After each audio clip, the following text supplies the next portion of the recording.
Friends, welcome to our channel Chaitugayi official. ఇప్పుడు వీడియోలోకి అయితే వెళ్ళిపోతాం. కామధేను జున్ను పౌడర్తో జున్ను ఎలా తయారు చేసుకోవాలో చూసేయండి. దీనికి కావాల్సినవి కామధేను జున్ను పౌడర్, పాలు, బెల్లం. ముందుగా బౌల్ తీసుకొని అందులో ఒక ప్యాకెట్కి 150 గ్రాముల బెల్లం అయితే వేసుకోవాలండి. మేము స్వీట్ చాలా తక్కువ తింటాం కాబట్టి 130 గ్రాములు వేసుకున్నాను. మీరు ఒకవేళ ఎక్కువ తినేటట్టుగా అయితే 150 వేసుకోవచ్చు.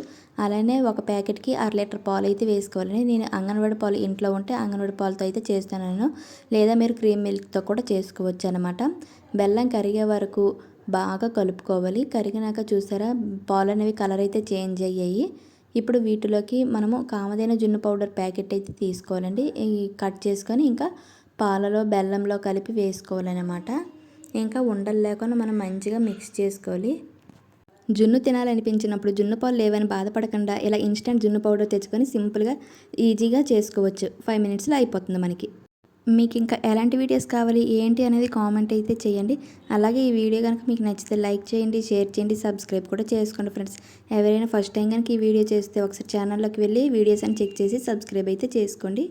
ఇంకా చూసారు కదా మనకి పాలలో పౌడర్ వేసాం కదా, అది మంచిగా అయితే మిక్స్ అయిపోయింది. ఇంకా ఉండలు అయితే లేవు, చూపిస్తానని చూడండి. చూసారు కదా మంచిగా అయితే మిక్స్ అయిపోయింది. ఇప్పుడు మనం కలుపుకున్న దానిలోకి ఇలాచీ అయితే వేసుకోవాలండి. ఇలాచీ వేసుకొని ఒకసారి కలుపుకోవాలి. ఇప్పుడు స్టవ్ మీద కుక్కర్ పెట్టుకొని దానిలోకి లోటడ్ నీరు అయితే వేసుకోవాలండి. ఇప్పుడు అవి కొంచెం హీట్ ఎక్కినాక నా దగ్గర హీటర్ స్టాండ్ లేదు కాబట్టి నేను ఇంకా ప్లేట్ అయితే కింద పెట్టుకున్నాను. దాని మీద మనం కలుపుకున్న గిన్నె అయితే పెట్టుకోవాలండి. దాని మీద ఒక ప్లేట్ అయితే క్లోజ్ చేయాలన్నమాట. క్లోజ్ చేసి దీనికి ఇప్పుడు కుక్కర్ బెల్ట్ ఉన్న విజిల్ అయితే తీసానండి. ఇది ఇప్పుడు క్లోజ్ చేస్తున్నాను. ఇప్పుడు మీడియం ఫ్లేమ్లో 15-20 మినిట్స్ ఉంచితే మనకి జున్ను అనేది రెడీ అయిపోతుందండి. ఇప్పుడు స్పూన్ పెట్టి చూపిస్తున్నాను, ఏమీ అంటలేదన్నమాట. సో మనకి జున్ను అయితే రెడీ అయిపోయింది. సో ఈ జున్నుని మనం ఫ్రిడ్జ్లో కనుక పెడితే ముక్కలా కడుతుంది అనమాట. సో అంతే ఈ వీడియో. Bye bye.